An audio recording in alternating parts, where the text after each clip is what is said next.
I came home from the lawyer's office, thrilled to share the news. My uncle left me 4 apartments and a beach house. My hand froze on the doorknob when I heard Frank say, "Once she signs the power of attorney, we transfer everything to Stephen's name and get her committed." Vanessa's laugh was sharp as broken glass.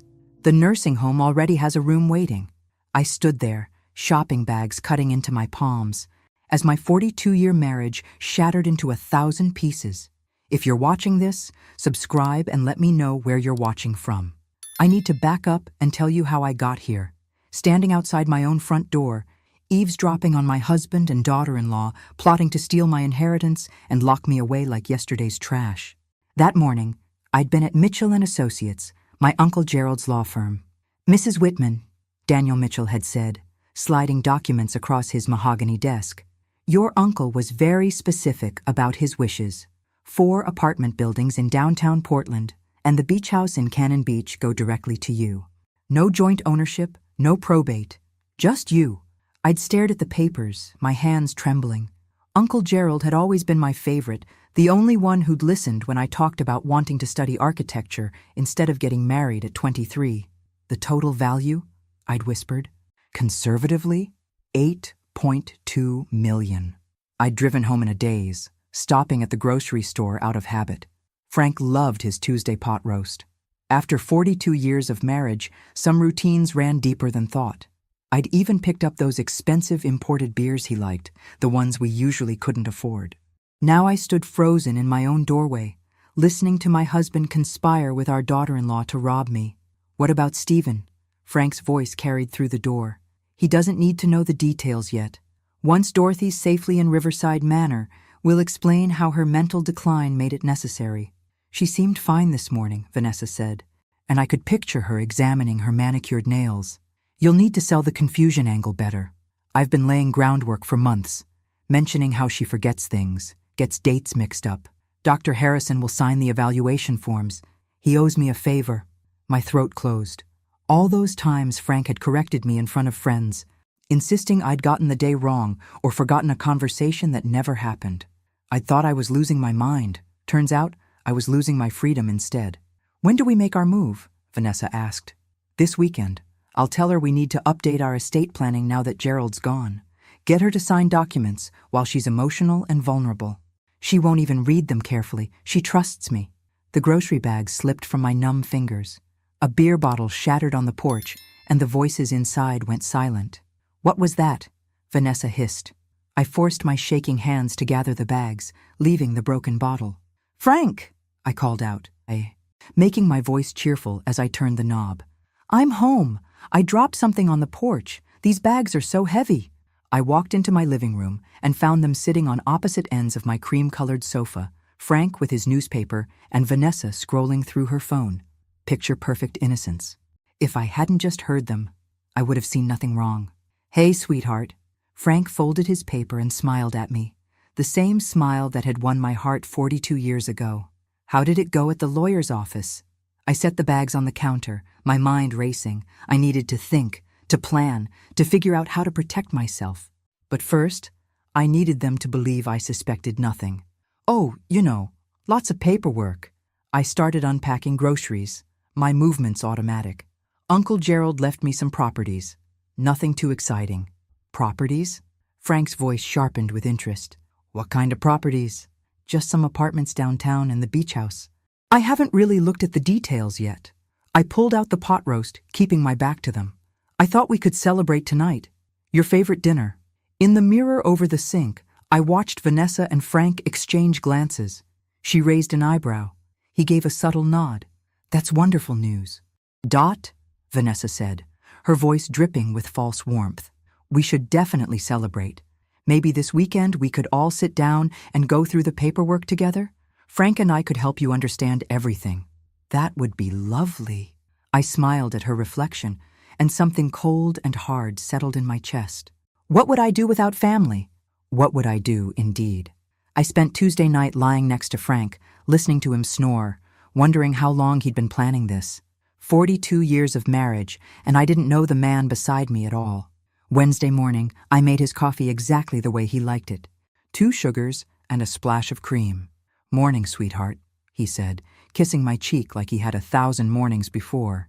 His betrayal tasted like ashes in my mouth, but I smiled. "Morning. I'm meeting Patty for lunch today." The lie came easily. I needed time to think, somewhere away from Frank's watchful eyes. "Sounds nice. Don't forget we have that appointment Saturday with the estate planner." My blood ran cold. "What appointment?" "I mentioned it last week, honey. Remember? Gerald's passing means we should update our own documents." His voice was patient, like he was talking to a confused child. "You said it was a good idea." Gaslighting me already. I wondered how many other conversations he'd invented, how many times he'd made me doubt my own memory. "Right. Of course. Saturday." After he left for his part-time consulting job, I sat at the kitchen table with my coffee and made a list. Not on paper where someone might find it. In my head, the way Uncle Gerald had taught me when I was 10 and we'd play detective games. 1. Find out exactly what Frank has access to. 2. Understand my legal rights. 3. Discover what else they've been hiding. 4. Protect myself without tipping them off. I started with our bedroom, feeling like a criminal in my own home. Frank's sock drawer yielded his passport, some cash, and a USB drive I'd never seen before. My hands shook as I plugged it into my laptop. Files filled the screen. Bank statements in Stephen's name showing transfers I never authorized. Property deeds with forged signatures. My signature, dozens of times, on documents I'd never seen. He'd been practicing, getting the loops and curves just right. The scope of his deception made me dizzy. This wasn't a spontaneous plan born from greed over Gerald's properties. This was years in the making. I photographed everything with my phone, uploaded it to a cloud account Frank didn't know existed, and put the drive back exactly where I'd found it. Next, I searched Vanessa's purse. She'd left it in the guest room yesterday, and women always kept their secrets in their purses. Credit card statements showed charges to online gambling sites. Thousands of dollars, and that was just last month. A business card for a loan shark with a New Jersey phone number was tucked in the side pocket. So Vanessa had debts, Frank had a forged document collection, and my inheritance had appeared like an answer to their prayers, a golden ticket they planned to steal. But did Stephen know? My son, my baby boy who used to bring me dandelions and call them sunshine flowers? I called him at work. "Hey, Mom." His voice was warm, genuine. "What's up? Just wanted to hear your voice. Are you and the kids free for lunch tomorrow? Just us? Your dad mentioned you've been working such long hours. Always time for you. Meet you at Angelo's at noon?" The relief that washed through me was physical. Stephen didn't know. Whatever poison Vanessa had been brewing, she'd kept it from my son. That afternoon, I drove to a different law office across town, one Frank wouldn't know about. The attorney, Linda Morrison, was around my age with sharp eyes and a firm handshake. "Tell me everything," she said. And I did. When I finished, Linda was quiet for a long moment. "Mrs. Whitman, what your husband has done constitutes fraud, forgery, and conspiracy to commit elder abuse. You could have him arrested." "Not yet." I surprised myself with how steady my voice was. "I need to understand the full picture first. Can we protect my inheritance without alerting him?" Linda smiled. And it wasn't a kind smile. It was the smile of someone who dealt with men like Frank before and enjoyed watching them fall. "Oh, we can do much better than that." Thursday lunch with Stephen confirmed what I'd hoped. He knew nothing about Vanessa's gambling or Frank's plans. "Mom, you seem different," he said, studying my face across the table. "Not bad different, just sharper somehow. Your Uncle Gerald's death has made me think about things, about what matters." I reached across and squeezed his hand. "Stephen, if someone you loved was in trouble, you'd tell me, right?" His brow furrowed. "Of course. Is something wrong?" "Not yet," I smiled. "But promise me something. If your father or Vanessa ask you to sign anything related to my inheritance, call me first. Don't sign anything without reading it carefully." "Mom, that's a weird thing to ask." "Promise me." He promised, confused but sincere. My boy, my good boy, who deserved better than the viper he'd married. Friday evening, Frank suggested we have dinner at Stephen and Vanessa's house. Wouldn't it be nice for all of us to be together? Talk about the future? "Wonderful idea," I said, my smile as fake as his concern. I'll bring dessert. In the mirror, I practiced looking confused, forgetful, vulnerable, the kind of woman who'd sign away her rights without question, the kind of woman Frank thought I was. But here's what Frank didn't know about me. Uncle Gerald hadn't just left me properties. He'd left me his lessons too. All those detective games, all those discussions about thinking 3 moves ahead. Frank thought he was playing chess. He thought I was a pawn. He was about to learn I'd been studying the board my whole life. Saturday morning, I woke up before dawn and lay there plotting. Frank snored beside me, peaceful as a baby, and I wondered what it said about a person that they could sleep so soundly while planning to destroy someone's life. The estate planning appointment was scheduled for 2 p.m. I had 6 hours. At 7, I slipped out of bed and drove to a copy shop 30 minutes away, where nobody knew me. I printed everything from my secret cloud account. The forged signatures, the bank transfers, Vanessa's gambling debts, all of it.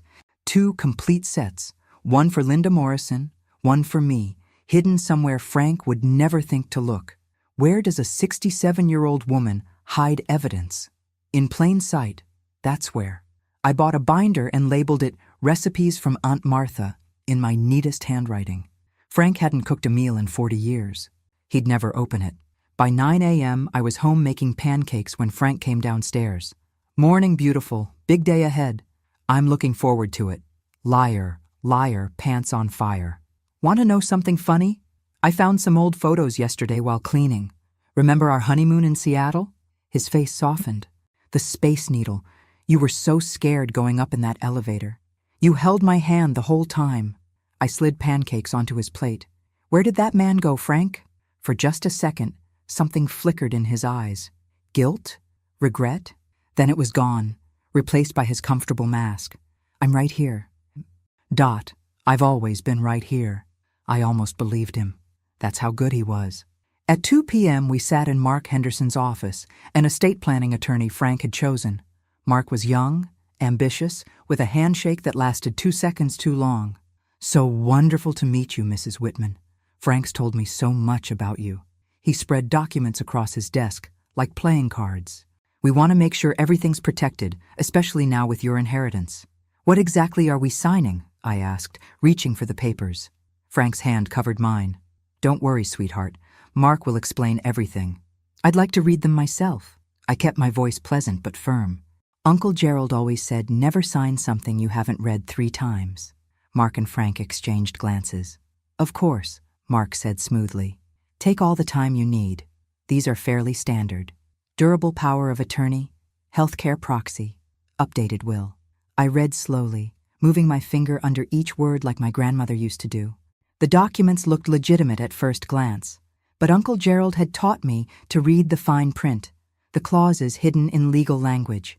There, on page 4 of the power of attorney, immediate and irrevocable transfer of authority over all assets, property, and financial decisions. Not if I became incapacitated. Immediate, as in the second I signed. This seems very broad, I said carefully. What if I just wanted Frank to handle things if I got sick? This is the standard form, Mark assured me. But his smile had frozen, and I saw him glance at Frank again. Could you give us a moment? Frank asked Mark. Of course. Mark left his own office, which told me everything I needed to know about who was really in charge of this meeting. Frank took both my hands in his. Sweetheart, I know this seems scary, but we've been married 42 years. Don't you trust me? The question hung in the air between us. Did I trust the man who'd forged my signature? Who'd planned to have me committed? Who was trying to trick me into signing away my independence? Of course I trust you, I said, and watched relief flood his face. But Uncle Gerald just died 2 months ago. I'm grieving. Maybe we should wait a few weeks. Frank's jaw tightened. The inheritance needs to be protected now. If something happened to you before we got this sorted, what's going to happen to me in the next few weeks? I laughed, making it sound confused and slightly hurt. Frank, I'm 67, not 97. Your uncle was 88 when he died. Unexpected things happen, Dot. Was that a threat? I looked at my husband and realized I didn't know anymore. The man I'd loved for 42 years was a stranger wearing a familiar face. I think I should talk to my own lawyer first, I said quietly. Frank's expression went cold. Your own lawyer? We've used Henderson and Associates for 20 years. For our wills, yes, but this is different. This is Uncle Gerald's gift to me. I stood up, gathering my purse. I'll call you next week, Mark. Thank you for your time. I walked out of that office with Frank calling after me, his voice tight with barely controlled anger. In the parking lot, he caught up with me. What the hell was that about? What was what about? I unlocked my car, embarrassing me in front of Henderson, questioning everything. You've never acted like this before. I've never inherited $8 million before. I met his eyes. Frank, why are you so desperate for me to sign today? What's the rush? He stepped back like I'd slapped him. I'm trying to protect you, to protect us. But if you don't trust me anymore, I didn't say that. You implied it. He shook his head. You know what? Fine. Take your time. Talk to another lawyer. But Dot? His voice dropped low. Money changes people. I hope it doesn't change you. I drove away with my hands shaking so hard I had to pull over after 2 blocks. Money changes people. Like it had changed him? Like it had turned my husband into someone willing to forge documents and plot my imprisonment? My phone buzzed. Linda Morrison. Call me as soon as you can. I called from the parking lot of a grocery store. What's wrong? Nothing's wrong. Everything's perfect. I filed your paperwork this morning. Your inheritance is now in an irrevocable trust with you as the sole beneficiary and trustee. Frank can't touch it. Nobody can touch it. Not unless you choose to give them access. The relief was so intense I had to rest my forehead against the steering wheel. Thank you. There's more. I did some checking on your husband. Dorothy, he's been planning this for a while. Want to know how I know? Tell me. He applied for your commitment to Riverside Manor 6 weeks ago, before your uncle even died. The parking lot spun around me. What? The facility confirmed it. He told them you'd had several episodes of confusion and aggression, that you'd become a danger to yourself. He filled out all the preliminary paperwork. Frank had been planning to lock me away before there was even money to steal, just to get rid of me, to be free. Why? The word came out broken, out. Linda was quiet for a moment. I think you should have someone look into your husband's activities, Dorothy. Private investigator, someone discreet. Because men who plan this carefully usually have a reason. After hanging up, I sat in my car and watched ordinary people do their ordinary shopping. A young mother with 2 kids. An elderly couple walking hand in hand. People whose spouses weren't trying to erase them from existence. My phone rang. Vanessa. Dorothy. Her voice was honey and poison. Frank told me about the meeting. He's so upset. I think you hurt his feelings. I didn't mean to. Of course you didn't. You're just overwhelmed. Why don't you come over for dinner tonight? Just family. We can all talk this through together. Together. Meaning Frank, Vanessa, and Stephen. 3 against 1. Perfect conditions for them to convince me I was being paranoid, difficult, ungrateful. That sounds lovely, I said. What time? Because I had my own plans for this dinner, and they were about to learn that underestimating a woman was the biggest mistake they could make. I stopped at an electronics store on the way home and bought something I'd never owned before. A small recording device disguised as a pen. The clerk, a teenager with purple hair, showed me how it worked. My mom uses one like this for her lectures, she said cheerfully. Super easy. Just click the top. Perfect. I added a second one, just in case. At home, Frank was in his office, door closed. I could hear him on the phone, voice low and intense. I pressed my ear against the door. Needs to sign by Monday. Henderson says we can't wait any longer. Once she starts talking to other lawyers, we're screwed. No, Stephen doesn't suspect anything. Look, if she won't cooperate, we'll have to accelerate the commitment timeline. I pulled away, bile rising in my throat. Monday. I had 3 days. I spent the afternoon in my sewing room, the one place Frank never entered, planning my next moves like Uncle Gerald had taught me. Think 3 steps ahead. Anticipate your opponent's moves. Never show your hand until you're ready to play. Step 1. Document everything at tonight's dinner. Step 2. Find out what Frank's hiding. Linda was right. There was more to this story. Step 3. Protect Stephen and the grandkids. Whatever explosion was coming, they shouldn't be caught in the fallout. At 5:30, I dressed carefully for dinner. Not too nice. Not too casual. The same blue cardigan Stephen had given me for Christmas. The pearl earrings Frank bought me for our 30th anniversary. I looked exactly like what I was supposed to be, a trusting wife and mother. The recording pen went in my purse. Frank drove us to Stephen and Vanessa's house, his jaw tight with tension. Just be reasonable tonight, Dot. That's all I ask. I'm always reasonable. I patted his hand, and he flinched slightly. Good. Let him wonder what I was thinking.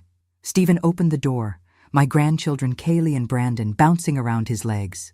Grandma! Brandon launched himself at me, and I caught him, breathing in his little boy smell of grass and sunshine. Hey, sweet boy, where's your sister? Kaylee, Grandma's here, he yelled toward the stairs. My 12-year-old granddaughter appeared, all long legs and self-consciousness, trying to act too cool for hugs but failing. I held her tight, memorizing this moment. Whatever happened, I'd make sure these kids were protected. Kids, go wash up for dinner, Vanessa called from the kitchen. She emerged wearing an apron, playing the perfect hostess. Dorothy, you look lovely. Come help me with the salad. In the kitchen, I activated the recording pen as Vanessa handed me a knife and cutting board. I want to apologize for any tension, I said carefully. Frank thinks I don't trust him. Do you? Vanessa's question was sharp, direct. I don't know anymore. The truth surprised me as much as it did her. Everything feels different since Uncle Gerald died. Money does that. She was chopping cucumbers with aggressive precision. Changes all the relationships, makes people suspicious. Is that what you think I'm being? Suspicious. She set down the knife and turned to face me. I think you've been handed an incredible opportunity, and you're too afraid to do anything with it. Those properties, Dorothy, do you know what they're worth? Do you understand what you could build? I'm 67 years old. What am I going to build? A legacy, security for your grandchildren, a future that doesn't depend on Social Security and Frank's pension. Her eyes gleamed with something hungry. But you need help. You need someone who understands investments, property management, financial planning. Someone like you? Someone like family. She smiled. Frank told me you're worried about the power of attorney. I get it. It seems scary. But think about it this way. If something happened to you tomorrow, who would protect your interests? Who would make sure those properties didn't get absorbed by the state or tied up in probate for years? Why would something happen to me tomorrow? Accidents happen. Dorothy, look at your uncle, 88 years old, healthy as a horse, then one day he just doesn't wake up. That could be any of us. The threat was subtle but unmistakable. I kept chopping tomatoes, my heart pounding. You're right. I should be more prepared. Exactly. Vanessa squeezed my shoulder, her grip just a little too tight. Family takes care of family. That's what Frank's been trying to tell you. At dinner, Frank made a toast. To family. To Dorothy's incredible inheritance. And to making sure we're all protected and prepared for the future. Here, here. Vanessa raised her glass. Stephen looked uncomfortable. Dad, maybe we shouldn't pressure Mom right now. Uncle Gerald just died. She's grieving. I'm not pressuring her. Frank's smile was tight. I'm being practical. Right, Dot? Right. I sipped my wine, watching them all watch me. Kaylee and Brandon were arguing about soccer practice, oblivious to the adult undercurrents. Stephen kept glancing between his wife and his father, sensing something wrong but unable to name it. After dessert, Vanessa suggested the kids go upstairs to do homework. Once they were gone, Frank pulled out papers from his briefcase. I took the liberty of having Henderson draft simpler documents. Nothing scary, just basics. Dad, Stephen started. Stephen, this is between your mother and me. Frank's voice had steel in it. Actually, I said quietly, it involves all of us. These properties will eventually be Stephen's inheritance. Shouldn't he be part of this conversation? Frank's face went red. Don't twist this, Dorothy. Don't make me the villain for trying to protect what's ours. It's not ours, though. Is it, Frank?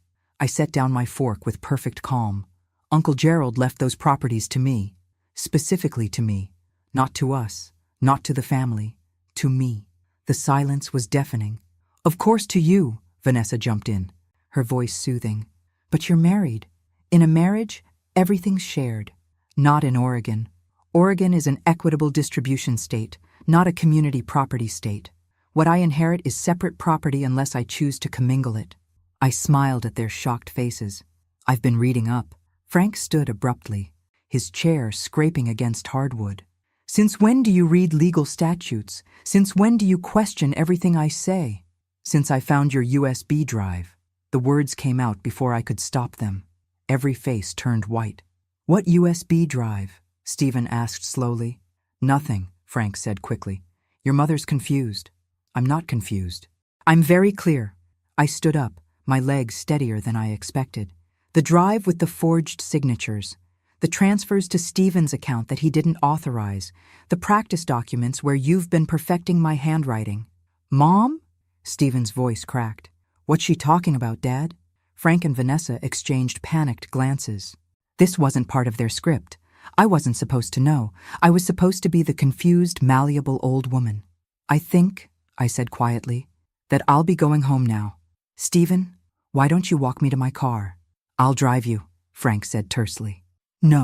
The word came out harder than I intended. "Stephen will walk me. You'll stay here and explain to our son why you've been forging his mother's signature."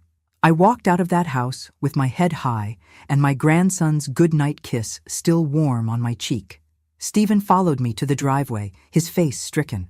"Mom, I swear to God, I don't know anything about forged signatures or transfers." "I know you don't." "Sweetheart." I cupped his face in both hands. "You're my good boy. You always have been. But your wife and your father? They've been planning something for a long time, and I need you to decide whose side you're on. Your side. Always your side. Even if it means your marriage might not survive?" He was quiet for a long moment. "Then, what did they do, Mom?" "Meet me for breakfast tomorrow. Angelo's, 8 a.m. Come alone. And Stephen?" I squeezed his hands. "Don't tell Vanessa where you're going." I drove home through dark streets, my recording pen full of threats and lies, my heart full of purpose. Frank would be furious when he got home. There might be yelling, accusations, maybe worse. But for the first time in months, I wasn't scared. I was ready. Frank came home at midnight, and I was waiting, not cowering in bed like he probably expected. Sitting at the kitchen table with a cup of chamomile tea and my grandmother's knitting, perfectly calm. "We need to talk." He loomed in the doorway, trying to intimidate me with his size and his anger. "Yes, we do." I didn't look up from my knitting. Click, click, click went the needles. "But not tonight. I'm tired." "Tired? You humiliate me in front of our son, accuse me of forgery. And now you're tired?" "Frank, it's late. We're both emotional. Let's discuss this in the morning when we've both calmed down." Click, click, click. "Stop doing that." He grabbed the knitting from my hands and threw it across the room. I looked at him then, really looked at him, and I didn't see my husband anymore. I saw a stranger, a dangerous one. That was my grandmother's work. "Pick it up." "Or what?" He leaned down, his face inches from mine. "What are you going to do, Dot? Leave me? After 42 years? Where would you go? Who would want you? A 67-year-old woman with no job, no skills, no life outside this house." Every word was designed to wound, to remind me of my dependence, my vulnerability. A month ago, it would have worked. A month ago, I would have apologized, backed down, made myself smaller. "I'd go to one of the 4 apartment buildings I own," I said calmly. "Or maybe the beach house. I hear Cannon Beach is lovely this time of year." He grabbed my wrist, his fingers digging in hard enough to bruise. "Those properties are community assets. You can't just—" "They're not." I checked. Oregon law is very clear about inherited property. I pulled my wrist free and stood up, facing him. "And if you ever grab me like that again, I'll call the police." For a moment, I thought he might hit me. His fist clenched, his face went purple with rage. Then he turned and walked out, slamming the bedroom door so hard the pictures on the wall rattled. I sat back down, picked up my grandmother's knitting from where it had fallen, and finished my tea. My hands only shook a little. At 7:55 a.m., I was at Angelo's. Stephen arrived at 8 on the dot, looking like he hadn't slept. He slid into the booth across from me and said, without preamble, "Vanessa has $200,000 in gambling debt." "I know. She's been using my business account to pay some of it off. I just found out last night after you left. We had a fight that lasted until 4 a.m. "I'm sorry, sweetheart." "Don't be. I'm the idiot who didn't notice." He rubbed his face with both hands. "She said Dad promised her access to your money to pay off the debts. Said it was a family investment. But Mom, I never authorized any transfers to my accounts. If there are documents with my signature, they're forgeries. I have photos. He was quiet for a long moment. What are we going to do? Not what was I going to do. What were we going to do? My son, my ally. I reached across the table and gripped his hand. I'm going to do something crazy. How crazy? I'm going to throw a party. Stephen blinked. A party. A big one. Announce my inheritance properly. Celebrate Uncle Gerald's life. Invite all our friends and family. I smiled at his confusion. Your father thinks I'm weak. He thinks I'll cave under pressure. So I'm going to give him what he wants. I don't understand. Good. Neither will he. That's the point. I spent the next 3 days planning the party and watching Frank watch me. He was waiting for something, I could tell. Waiting for me to break, to apologize, to come crawling back to ask what I should do with Uncle Gerald's complicated legacy. Instead, I sent out invitations to 30 people. I ordered catering. I bought a new dress, royal blue with a V-neck that made me look powerful instead of old. I hired a bartender and a server. Frank couldn't figure out what game I was playing. Why are you doing this? He asked Wednesday evening, watching me address envelopes at the dining room table. Uncle Gerald would have wanted a proper memorial, a celebration of life. I looked up at him with wide, innocent eyes. Don't you think? With 30 people and catering? That's going to cost a fortune. I can afford it now. I smiled sweetly. That's the point of inheriting money, isn't it? To be able to do nice things? He couldn't argue with that logic, but I could see the wheels turning in his head. He thought this was my breakdown. Me spending money recklessly, proving I couldn't handle the responsibility.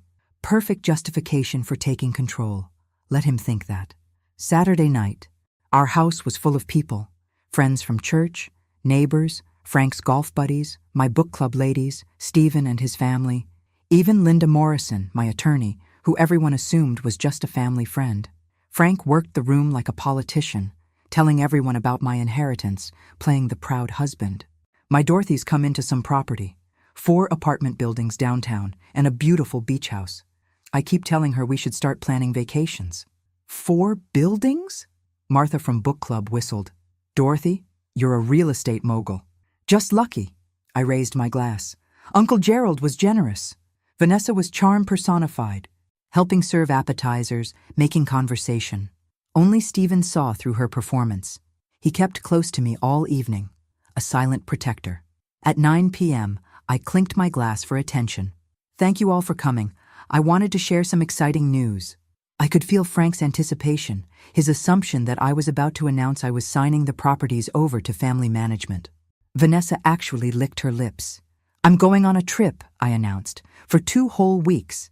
I'm going to visit all of Uncle Gerald's properties, meet the tenants, understand what he built, really get to know my inheritance.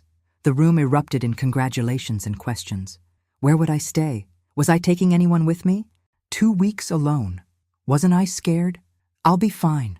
I've booked hotels, rented a car, made appointments with the property managers. It's all arranged. I smiled at Frank's frozen expression. I leave Monday morning. After everyone left, Frank cornered me in the kitchen. You can't be serious. 2 weeks alone? You haven't traveled by yourself in 40 years. Then it's time I started. I loaded glasses into the dishwasher, not looking at him. Dorothy, I forbid it. I stopped loading and turned to face him. You forbid it? I'm not your child, Frank. I'm your wife, and I'm going. What about us? What about working on our relationship? You've been distant all week because you tried to steal my inheritance. The words hung in the air between us, sharp and undeniable. Because you forged documents. Because you planned to have me committed. Did you really think I wouldn't find out? His face went through several expressions. Shock, denial, anger, finally settling on something like resignation. Everything I did was to protect us, to protect you from making mistakes. Mistakes like keeping my own property, maintaining my independence. You're not independent. You haven't worked in 35 years. You don't understand money, investments, legal matters. You need guidance. From someone who's been practicing forging my signature, I finished loading the dishwasher and closed it with a decisive click. I'm leaving Monday. When I get back, we'll talk about what happens next. But Frank, I looked him straight in the eye. The days of you making decisions for me are over. I walked upstairs, locked the bedroom door, and packed my suitcase. Behind me, I could hear Frank pacing in the hallway, muttering to himself. Sunday morning, I went to church alone, sat in our usual pew, and prayed for the first time in months. Not for forgiveness, not for guidance. I prayed for strength to do what needed to be done. Linda Morrison texted me during the service. Investigator has news. Urgent. Call me. I called from the church parking lot. What did you find? Your husband has a storage unit you don't know about. In it, he has detailed financial records of your uncle's properties, documents showing he was tracking Gerald's health for the past year, and she paused. Dorothy, he has brochures from 3 different nursing homes, all dated from before Gerald died. My hands went numb. He was planning this for over a year. At least. The investigator also found something else. Regular payments to a woman named Christine Morrison. $2,000 a month for the past 3 years. I'll send you her address. She's in Seattle. I drove home in a daze. $65,000 in 3 years. For what? A mistress? Blackmail? Another secret I didn't know about? When I got home, Frank was in his office again, door closed. I packed the last of my things, hid Linda's folder deeper in my recipe binder, and went to bed early. Monday morning, I left at dawn while Frank was still sleeping. I didn't leave a note. I just drove away from my house, my husband, my old life, with my suitcase in the trunk and no idea what I'd find. But I knew one thing with absolute certainty.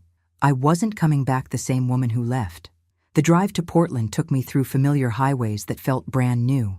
Had the mountains always been this beautiful? Had the sky always been this huge? I called Stephen from the road. I'm on my way. Don't tell anyone where I'm going. Be safe, Mom. Call me if you need anything. My first stop was the apartment buildings. 4 brick structures in downtown Portland, built in the 1920s, beautifully maintained. The property manager, a cheerful woman named Patricia, gave me a tour. Your uncle was a wonderful landlord, she said, showing me tenant files. He kept rents reasonable, maintained everything promptly. People lived here for decades. I walked through the buildings, met tenants, saw the care Uncle Gerald had put into these places. He'd built something real, something that mattered. Mrs. Whitman? Patricia handed me a folder. Gerald left this for you. Said to give it to you when you came in person. Inside was a letter in his familiar handwriting. Dorothy, if you're reading this, I'm gone, and you're probably confused. Your husband has been asking questions about my properties for the past 2 years, wanting to know their value, their potential, if I'd consider selling. When I told him they'd be yours someday, he became very interested in my health, started suggesting I needed better medical care, perhaps a facility. It worried me, made me wonder what he might do if you suddenly came into money, so I structured things to protect you. The trust, the properties, all of it is designed to be yours alone. Don't let anyone take it from you. You're stronger than you know, much stronger than Frank ever gave you credit for. Live your life, kiddo, the one you should have had. Love, Uncle G. I cried in Patricia's office for 20 minutes. She brought me tissue and coffee and didn't ask questions. That night, in a hotel room overlooking the city, I called the investigator directly. Tell me about Christine Morrison. I can do better than tell you. I can show you. He sent photos to my phone. They showed Frank, with a woman who looked nothing like me. Younger, blonde, laughing. Photos of them at restaurants, holding hands, entering her apartment together. The timestamps went back 5 years. 5 years of lies. 5 years of him coming home to me and pretending. 5 years of I love you and good morning kisses, and lying beside me at night after spending the afternoon with her. I should have been devastated. Instead, I felt nothing. Just cold, clear rage. I called Linda Morrison. I want a divorce. I'll have papers drawn up, but Dorothy, there's more you should know about Christine. What more could there be? She's not his mistress. She's his business partner. They've been buying properties together, using forged documents to secure loans against your assets. The $2,000 a month? That's his share of the profits from their flips. He's been using your credit, your signature, your financial reputation to build a real estate empire you didn't know about. The room spun. How much? 7 properties. $3 million in loans. All of it technically in your name because he forged documents making you a co-signer. If any of it goes bad, you're liable. Not devastated anymore. Furious. I'd spent 42 years being faithful, being supportive, being the good wife while Frank built a whole secret life. Can we prosecute? Oh yes, fraud, forgery, identity theft. He could go to prison. Do it. I spent the rest of the week touring my other properties, making plans. The beach house was perfect, exactly as I remembered from visits as a child. Weathered wood, huge windows, the ocean close enough to hear. I could live here. Start over. Be myself instead of Frank's wife. Thursday afternoon, Stephen called. Mom, Dad's freaking out. He drove to Portland looking for you. The hotel said you checked out yesterday. I'm at the beach house. I'm fine. He's saying you've lost your mind, that you're having some kind of breakdown. Vanessa's backing him up, telling everyone you need help. Of course she is. Stephen, I need you to do something for me. Can you access your father's office, his computer? Why? Trust me. An hour later, Stephen called back. Mom, there are files here, business plans, property records, and they're all in your name, but I've never seen any of this before. Photograph everything. Upload it to the cloud, then lock his office and don't say anything. What is all this? Evidence. I looked out at the ocean, watching waves crash against the shore. Your father's been living a double life, Stephen, and it's about to catch up with him. Friday morning. A registered letter arrived at the beach house. Linda's firm had found me.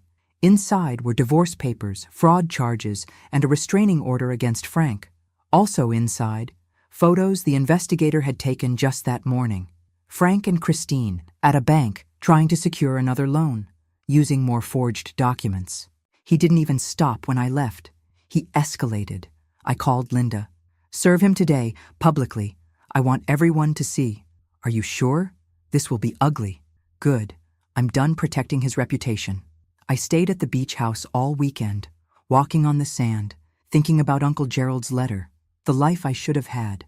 I'd given up architecture school to marry Frank, given up my dreams to support his career, given up myself piece by piece until I forgot who I was. Not anymore. Monday morning, I drove back to Portland. Not home, to Stephen's house. He answered the door looking exhausted. Dad's been calling nonstop. The papers were served Saturday at his golf club, in front of everyone. Good. Mom, he's telling people you're sick. Vanessa's supporting him. They're trying to build a case that you're incompetent. I smiled. Let them try. I have recordings of them planning to steal my inheritance. I have evidence of his fraud. I have 5 years of proof that he's been lying to me. Let them try to prove I'm incompetent. Stephen laughed, surprised. You're scary when you're angry. I'm not angry, sweetheart. I'm done being afraid. That week, I stayed with Stephen. Vanessa moved out, back to her parents' house. The evidence of her gambling debts and her partnership with Frank in their schemes was overwhelming. I'm filing for divorce too, Stephen told me Wednesday evening. I can't believe I didn't see what she was. Love blinds us. I hugged him tight. But we see clearly now. Thursday, Frank called my cell phone. I almost didn't answer. Then I realized I wanted to hear what he had to say. Dorothy, please, we can work this out. There's nothing to work out, Frank. You forged my signature. You stole my identity. You planned to have me committed. You had a partner in real estate fraud. For 5 years, you lied to me every single day. Christine means nothing. The business was just a way to secure our future. Your future. Not ours. You were planning to leave me once you had enough money. The nursing home wasn't about control. It was about getting rid of me so you could be free. His silence confirmed everything.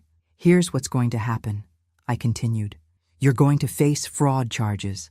I'm going to divorce you and take everything that's legally mine. You'll be lucky if you don't go to prison. After 42 years, this is how you treat me?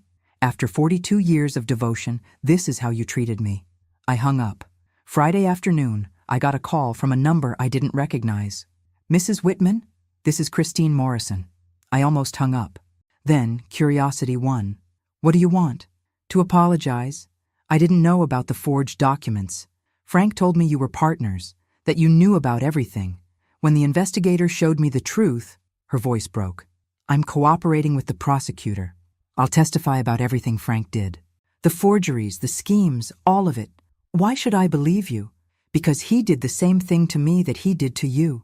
Made me think I was special, that we were building something together. Then I found out I'm the fourth woman he's pulled this scheme with. We're all just marks to him. Fourth woman. Fourth life he'd tried to steal. I thanked her and hung up, not angry anymore. Just tired. Tired of Frank, of lies, of discovering new betrayals every day. That night, Stephen and I sat on his back porch with wine and Chinese food. "What happens now?" he asked.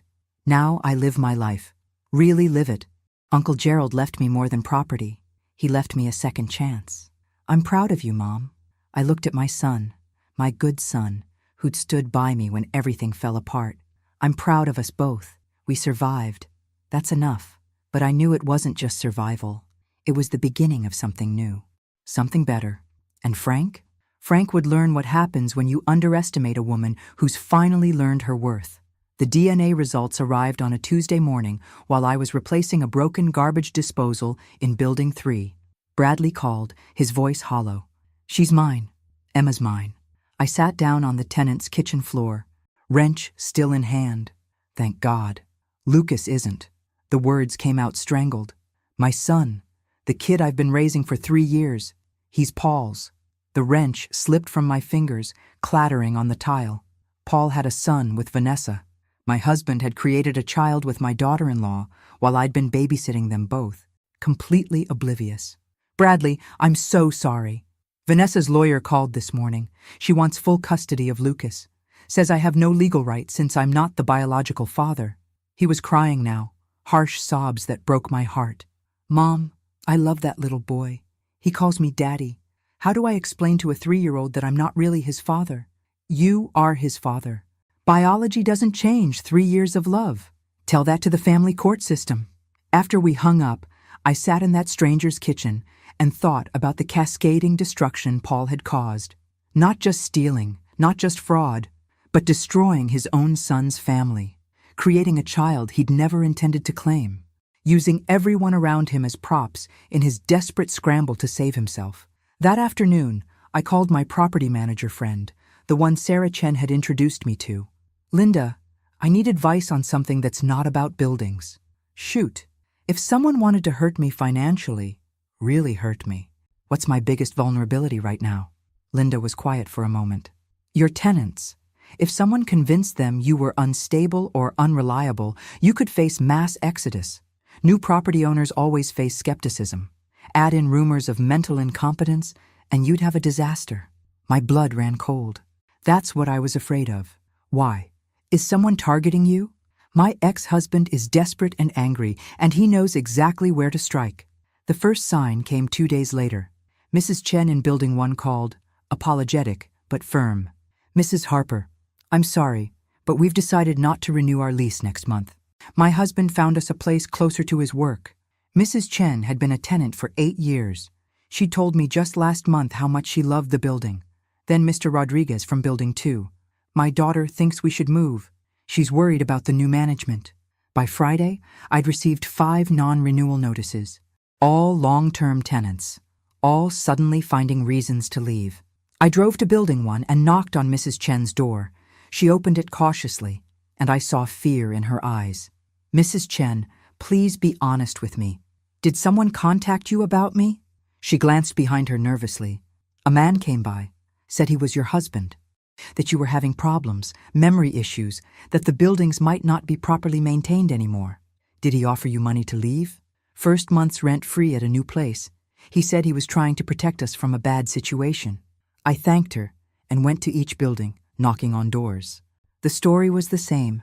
Paul had visited every tenant who'd given notice, spinning tales of my incompetence, offering incentives to leave, trying to tank my rental income and force me to sell at a loss.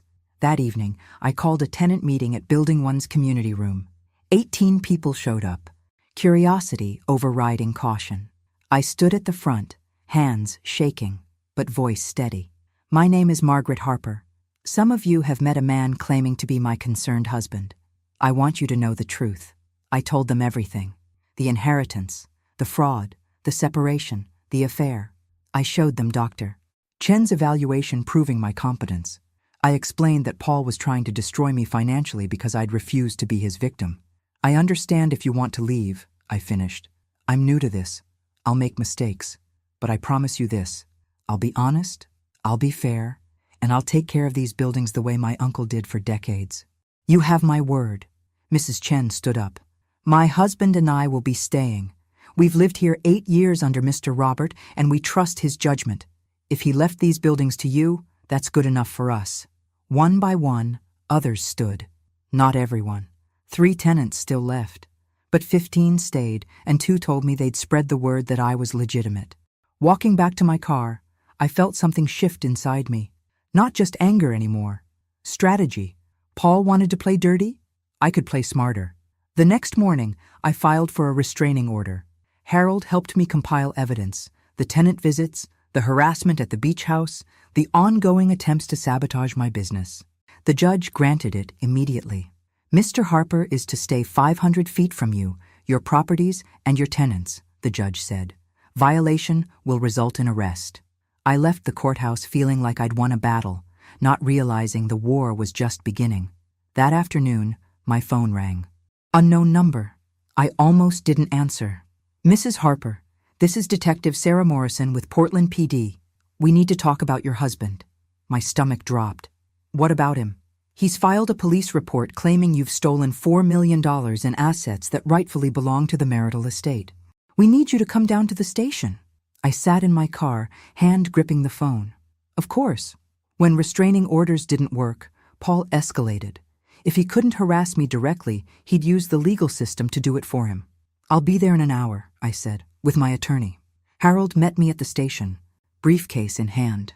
Don't say anything without me present. Detective Morrison was younger than I expected, maybe 35, with sharp eyes that missed nothing.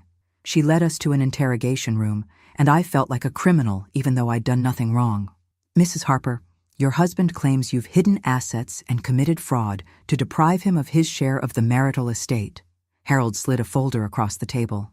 Mrs. Harper inherited property through an irrevocable trust established before her marriage. It's not marital property. Here's the documentation.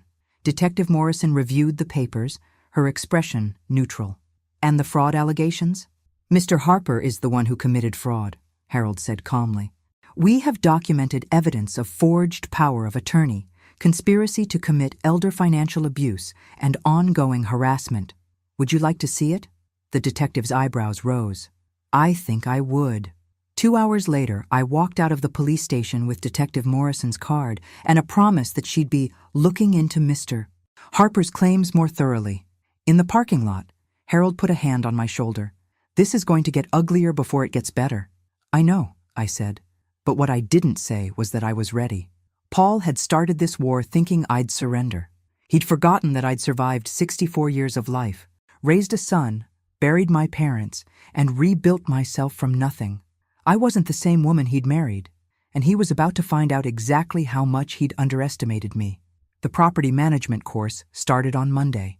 I'd enrolled in an intensive 6-week program that met 3 evenings a week, taught by a retired real estate investor named Marcus Webb. The classroom was in a community college building, and I felt ridiculously out of place among the younger students. Most of you are here to break into property management as a career, Marcus said during the first session. Anyone here actually own property? I raised my hand, along with 2 others. How many units? 48, I said. The room went silent. Even Marcus looked surprised. Well then, looks like we have a serious investor in the room. During the break, 3 students approached me. One was a young woman named Kayla, maybe 30, with intelligent eyes and a firm handshake. Mrs. Harper, I'm graduating with my property management certification next month. If you're looking for help managing 48 units, I'd love to interview. I studied her. Confident but not cocky. Eager but professional. Send me your resume. By the end of the first week, I'd learned more about tenant law, maintenance protocols, and financial management than I'd thought possible.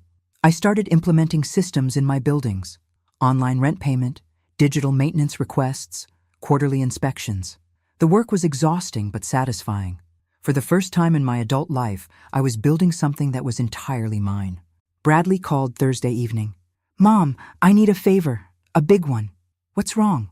Vanessa's lawyer filed an emergency custody hearing. She's claiming I'm unstable and unsafe around Lucas. They're trying to get sole custody and supervised visitation only for me. On what grounds? Paul gave them a statement. Said I've been violent, aggressive, that he's afraid for his grandson's safety. Bradley's voice was tight with rage. He's lying, Mom. He's lying to take Lucas away from me. We'll fight this. I'll testify. I'll hire the best family law attorney in Portland. It's next Tuesday. Can you be there? Wild horses couldn't keep me away. The custody hearing was in a small courtroom that smelled like old carpet and stale coffee. Vanessa sat with her attorney, looking pale but determined. Paul sat in the back row, his presence like a dark cloud. The judge was a stern woman in her 60s named Judge Patricia Walsh. She reviewed the paperwork with a frown. Mr. Harper, you're asking for sole custody of a 3-year-old boy, claiming the father who has raised him since birth is suddenly dangerous. These are serious allegations. Vanessa's attorney stood. Your Honor, we have testimony from the child's biological grandfather expressing concern about Mr. Bradley Harper's recent behavior. Erratic decisions, financial instability, anger management issues. Call your witness, Judge Walsh said. Paul took the stand, and I watched my ex-husband lie under oath. He described Bradley as increasingly unstable, claimed he'd witnessed violent outbursts, suggested that the stress of learning about Lucas's paternity had triggered something dangerous. It was all fiction, carefully crafted fiction designed to destroy our son. When it was Bradley's turn, his attorney called me to the stand. Mrs. Harper, you're Bradley's mother. How would you describe his relationship with Lucas? Lucas is the center of Bradley's world. He coaches his t-ball team, reads to him every night, takes him to the park every Saturday morning. The biological test results were devastating for Bradley, but they didn't change his love for that little boy. And Mr. Paul Harper's testimony about Bradley's instability? I looked directly at Paul. Paul Harper is a liar. He's been lying for years. He had an affair with his daughter-in-law, fathered a child with her, and is now weaponizing that child to punish our son for supporting me. Every word he said on this stand is designed to hurt Bradley, not protect Lucas. Vanessa's attorney objected, but Judge Walsh held up her hand. I want to hear this. Continue, Mrs. Harper. I told the judge everything. The fraud, the affair, the restraining order, the police report. I watched Paul's face turn red, watched Vanessa sink lower in her chair. Your Honor, I finished. Paul Harper is using this child as a weapon. He doesn't care about Lucas's well-being. He cares about punishing me and Bradley for refusing to be his victims. Judge Walsh was silent for a long moment. Mr. Harper, please approach the bench. Paul stood, confident swagger in place. The judge's next words wiped it away. Mr. Harper, I've been a family court judge for 23 years. I've seen many things, but using a child as ammunition in an adult vendetta is perhaps the most despicable. I'm ordering an immediate investigation into allegations of fraud and perjury. Bailiff, please escort Mr. Harper out of my courtroom. The bailiff moved toward Paul, and the swagger disappeared. Your Honor, I have a right to— You have the right to remain silent, Judge Walsh interrupted. I suggest you exercise it. As they removed Paul from the courtroom, Judge Walsh turned to Vanessa. Ms. Thompson, sole custody is denied. Joint custody will remain in place pending investigation of these allegations. If I find that you knowingly used fraudulent testimony to deprive Mr. Bradley Harper of his parental rights, you will face consequences. Do you understand? Vanessa nodded, tears streaming down her face. Outside the courthouse, Bradley pulled me into a fierce hug. Thank you, Mom. Thank you. That's what mothers do, I said. We protect our children, even from their fathers. But as we walked to our cars, I couldn't shake the feeling that Paul wasn't done. Cornered animals were the most dangerous, and I'd just backed him into a very tight corner. That night, back at the beach house, I poured myself a glass of wine and stood on the porch watching the waves. My phone rang. Detective Morrison. Mrs. Harper, I thought you should know. We've opened a formal investigation into Paul Harper. Based on the evidence you provided and the incident in family court today, we're looking at charges of fraud, perjury, and conspiracy. Will he go to prison? If we can prove everything? Possibly. These are serious charges. After she hung up, I should have felt victorious. Instead, I felt exhausted. This wasn't what I'd wanted. I'd wanted a quiet retirement, maybe some travel, time with my grandchildren. Instead, I'd gotten war. But I'd also gotten something else. The knowledge that I was strong enough to fight, that I didn't need Paul or anyone else to protect me, that at 64, I was just beginning to understand who Margaret Harper really was, and she was formidable.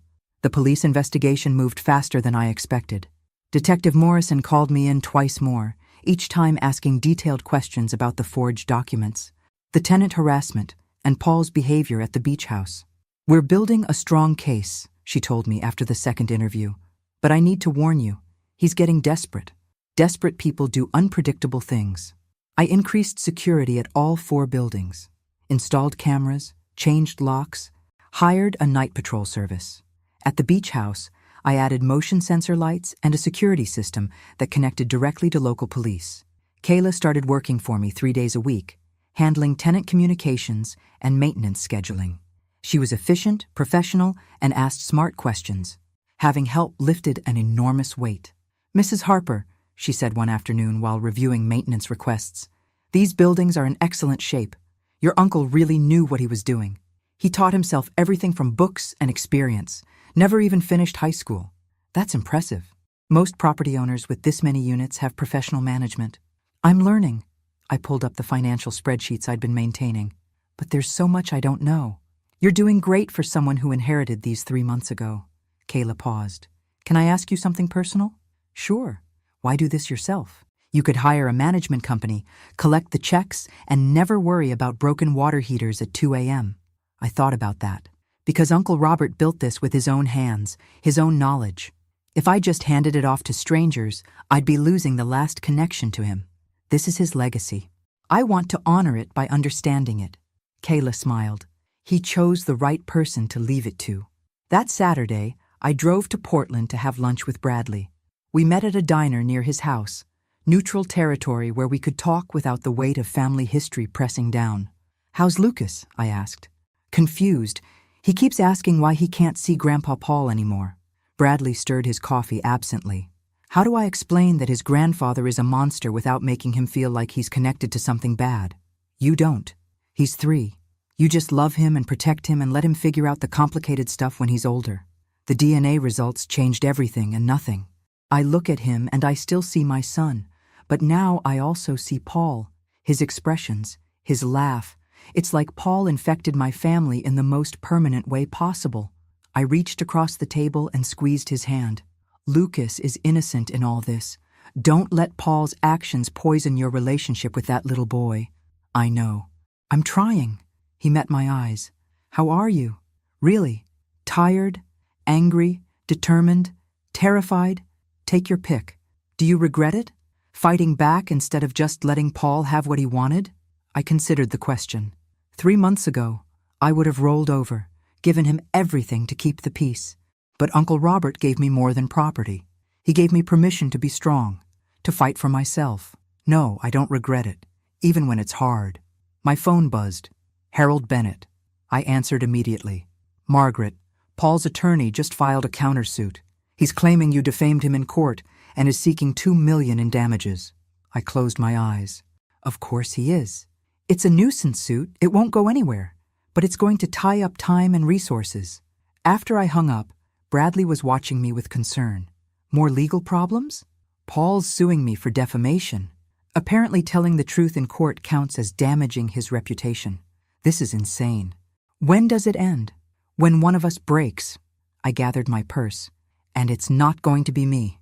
But driving back to Cannon Beach, I felt the weight of the constant battle pressing down. Every time I took a step forward, Paul found a new way to drag me back. The legal fees were mounting. The emotional toll was exhausting. How long could I keep this up? At the beach house, I found something that made my blood run cold.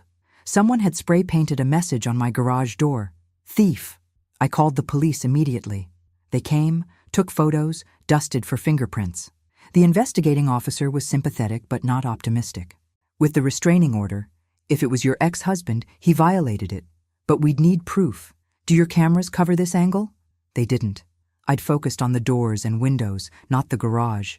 That night, I couldn't sleep. Every sound made me jump. The house that had felt like sanctuary now felt violated. Unsafe. At 2 a.m., my phone rang. Unknown number. I almost didn't answer. "Margaret." Paul's voice was slurred, drunk. You think you've won. You think you destroyed me. But I still have cards to play. This call violates the restraining order. Sue me. Add it to the list." He laughed bitterly. "You know what's funny? I actually loved you once. Really loved you. But you were never enough. Never exciting enough. Never ambitious enough. Just safe. Boring. The words should have hurt. Instead, they clarified everything. Paul, I don't care if you loved me or not. I don't care what you think of me. I just want you out of my life. Too bad. We're connected forever now. Through Bradley, through Lucas. You can't escape me, Margaret. I'll always be there in the background, reminding you that you're not as strong as you think you are." I hung up and immediately forwarded the recording to Detective Morrison and Harold. Let him threaten me. Every threat was more evidence, more ammunition. But lying in bed afterward, I couldn't stop shaking. This wasn't just about money anymore. Paul wanted to destroy me completely, and I wasn't sure I had the strength to keep fighting. The next morning, Rebecca called. "I'm coming to visit. Don't argue. I'm already at the airport." She arrived that afternoon, took one look at my face and pulled me into a hug. "You look like hell, Maggie." "I feel like hell." We walked on the beach and I told her everything. The vandalism, the lawsuit, the phone call. Rebecca listened without interrupting, her jaw getting tighter with each revelation. "You need to end this," she finally said. "Not by giving up, by going on offense." "What do you mean?" "Stop reacting to Paul's attacks and start attacking back. Find his weakness and hit it hard." "I don't know what his weakness is." Rebecca stopped walking and looked at me. "Yes, you do. His ego, his reputation, his belief that he's smarter than everyone. Use that." She was right.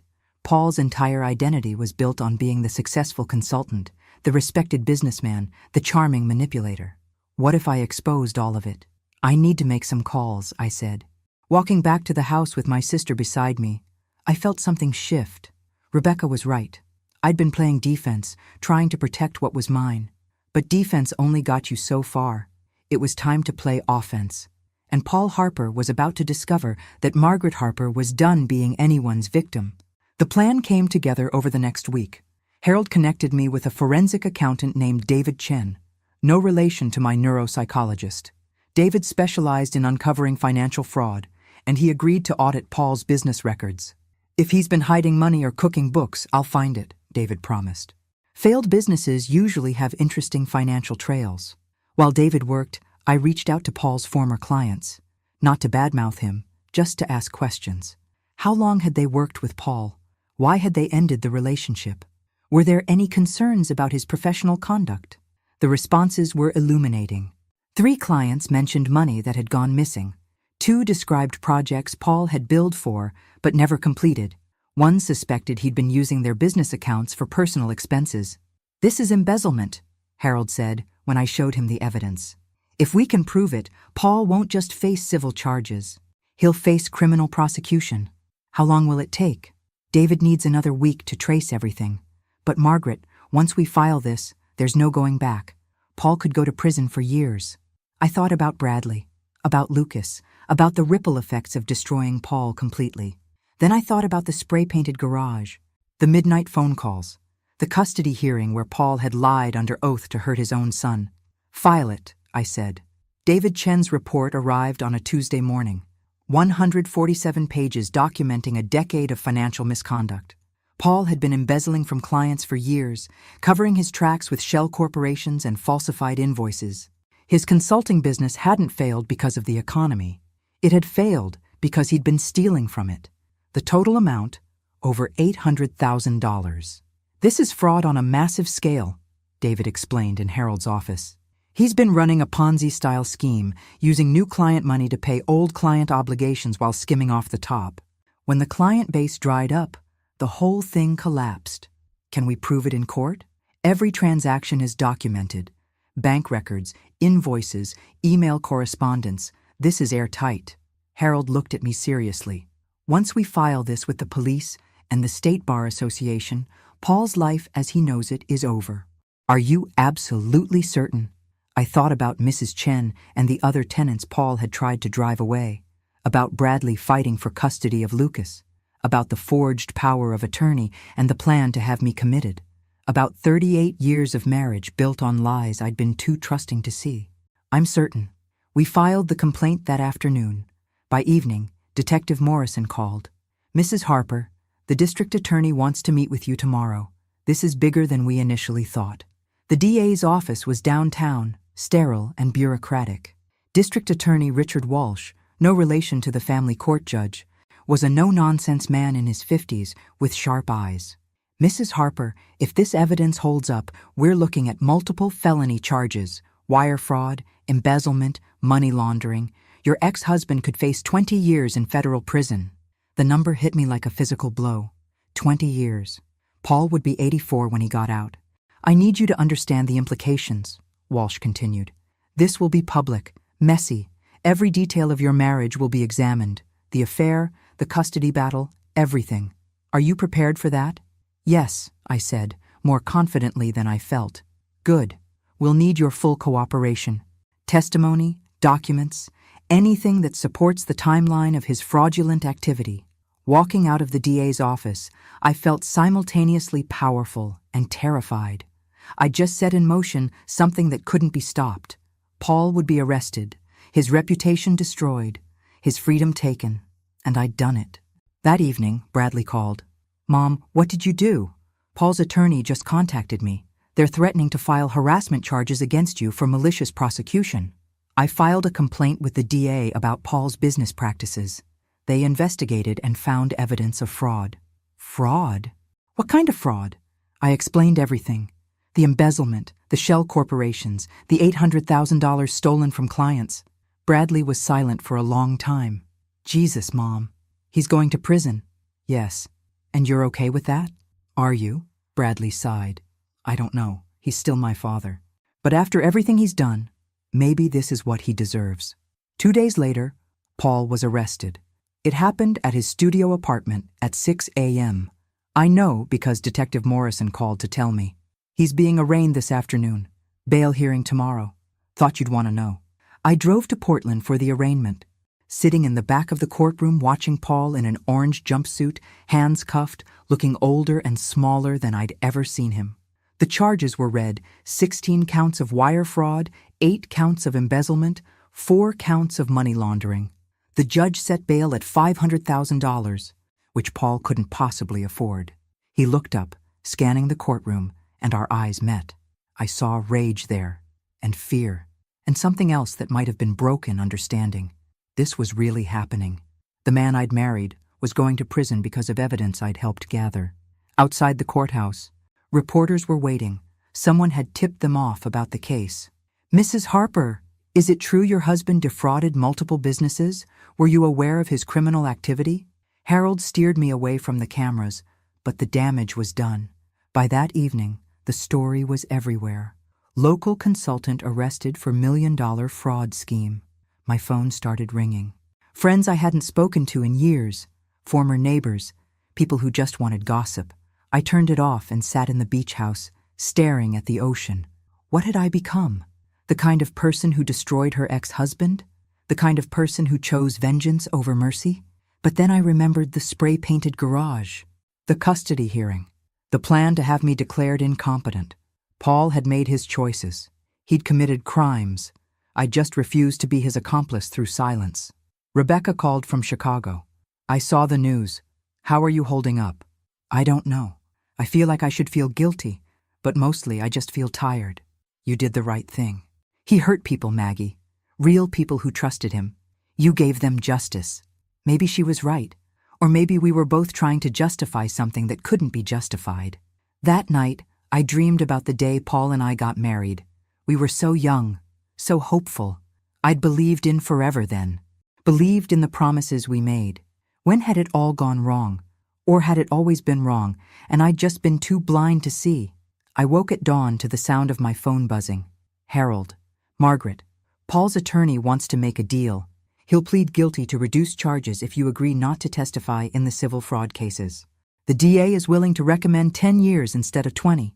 10 years. Still a lifetime, but less than 20. What do you think I should do? That's not my decision. It's yours.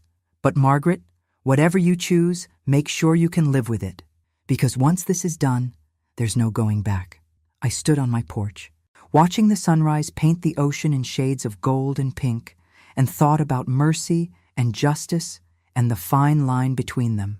And I finally understood what Uncle Robert had been trying to teach me, that sometimes being strong meant making impossible choices, that sometimes protecting yourself meant hurting the people who hurt you first, that sometimes forgiveness wasn't the answer. "Tell the DA I'll testify," I said.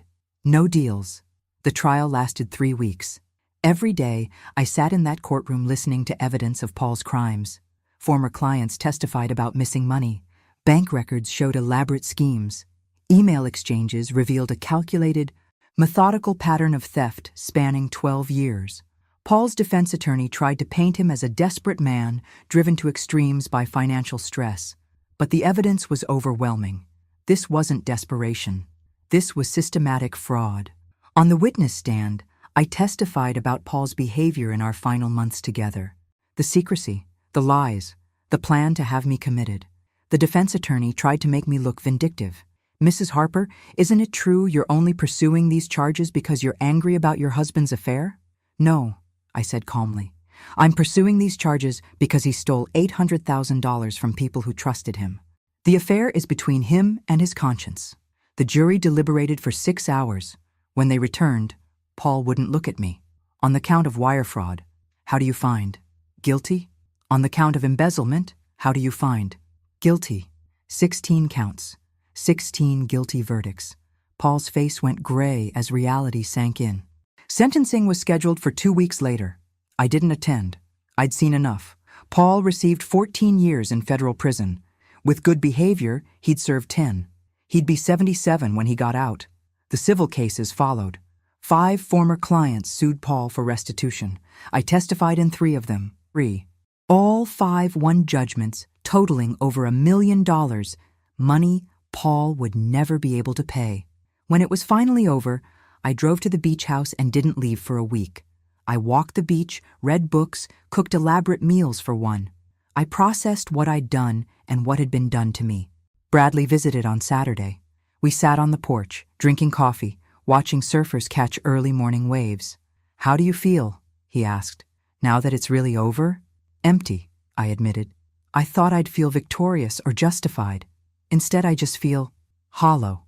He's my father and he's gone. But honestly, Mom, I'm relieved. Every day he was free was another day he could hurt someone.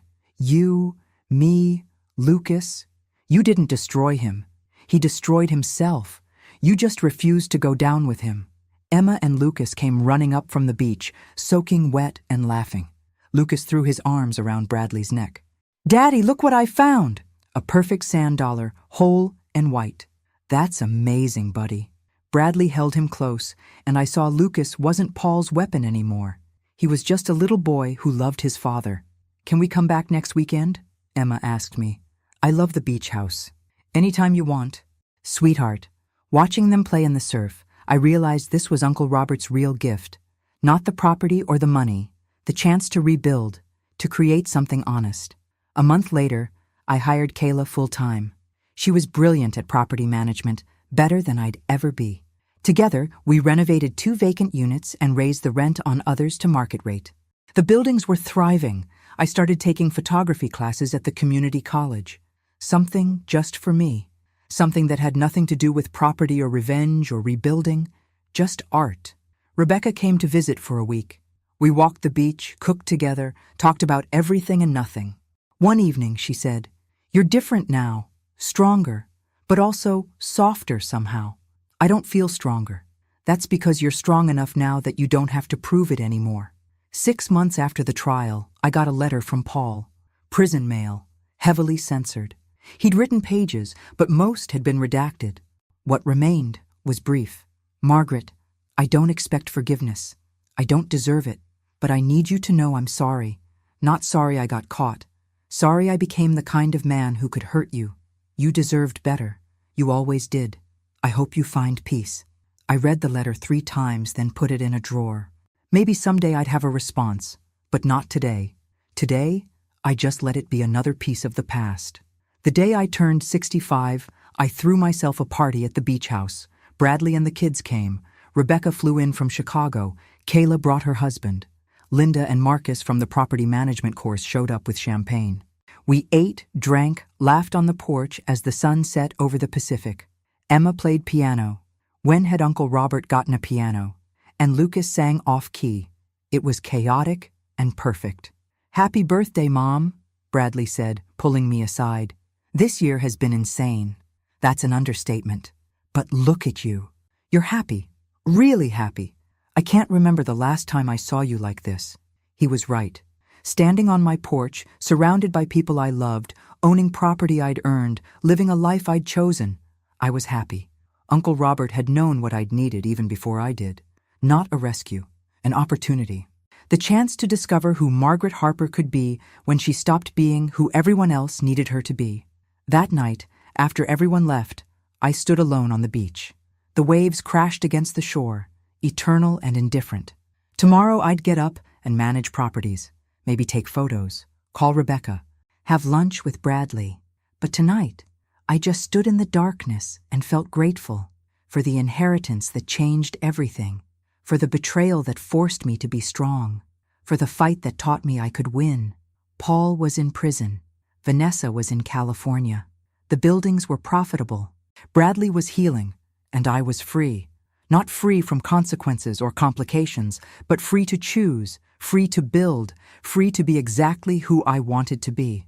I thought about the woman who'd stood on this porch 6 months ago, broken and betrayed, wondering if she had the strength to fight. She'd found her answer. And Margaret Harper was just getting started.